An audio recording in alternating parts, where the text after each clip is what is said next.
A near clean sweep for pro-establishment candidates in elections for Hong Kong's legislature.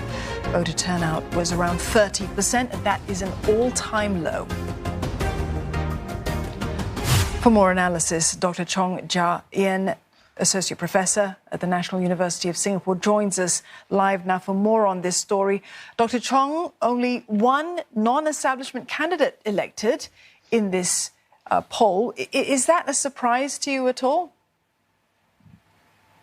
No, not really. I mean, given the fact that the elections have been set up to only accommodate so-called patriots that have been defined by Beijing. So lots of other candidates or potential candidates have not been eligible. There are others who have been previous LegCo members who are now in jail. So it's not surprising that there is anybody actually contesting and winning on the non-establishment ticket. And in fact, even Mr. Dick, who won, he has been known to not toe very closely to the pan-democratic line, and he was really not very much known before. And for the social welfare functional constituency under which he was elected, I mean, the turnout was only 18%. So, I mean, whether he is actually a non-establishment LegCo member now is still somewhat in doubt. But yeah, it's not that surprising. Things have been set up in that way.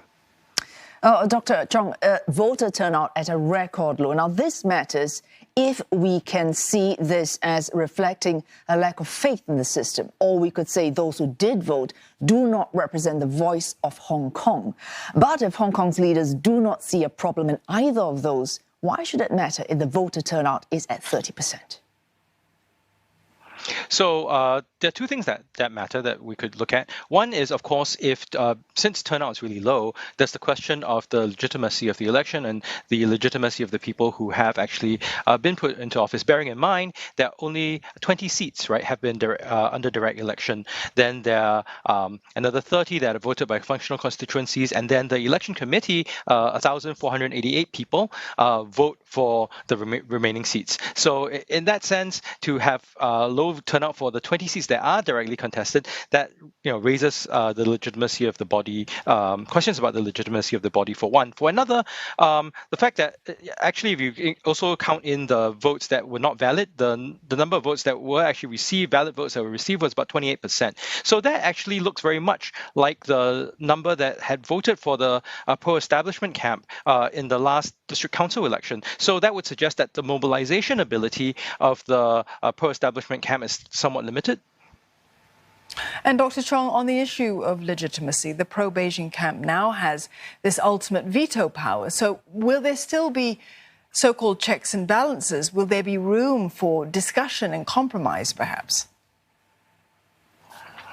I suppose we'll have to see what happens when they try to push bills through, but certainly things don't look good for being able to check the executive. So, the executive will be given, I guess, a wide berth to do what it wants.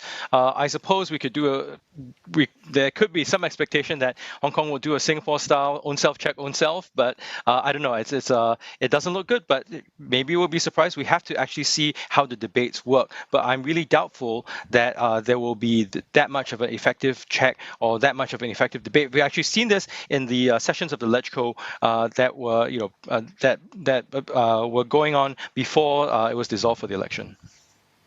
Dr. Chong, China releasing a white paper on Hong Kong's democracy right after these polls, and we've heard lots of noises about the Article 23 finally coming into being after years of being shelved.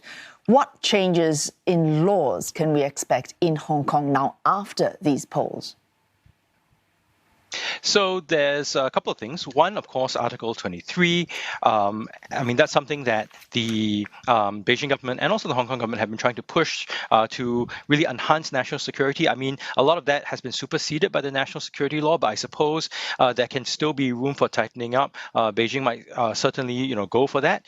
The other is with the white paper, there's been this hint at perhaps direct elections, but of course, how that takes place, how candidates are selected, etc., remains remains in question. So you can have direct elections, but of a very limited slate. Who is eligible might be very limited. So, I mean, these are the possible changes that are up there. But I suppose beyond that, we can't really tell what the legislative agenda will look like for this term of government. Thanks for that, Dr. Chong Ja Ian, Associate Professor at the National University of Singapore.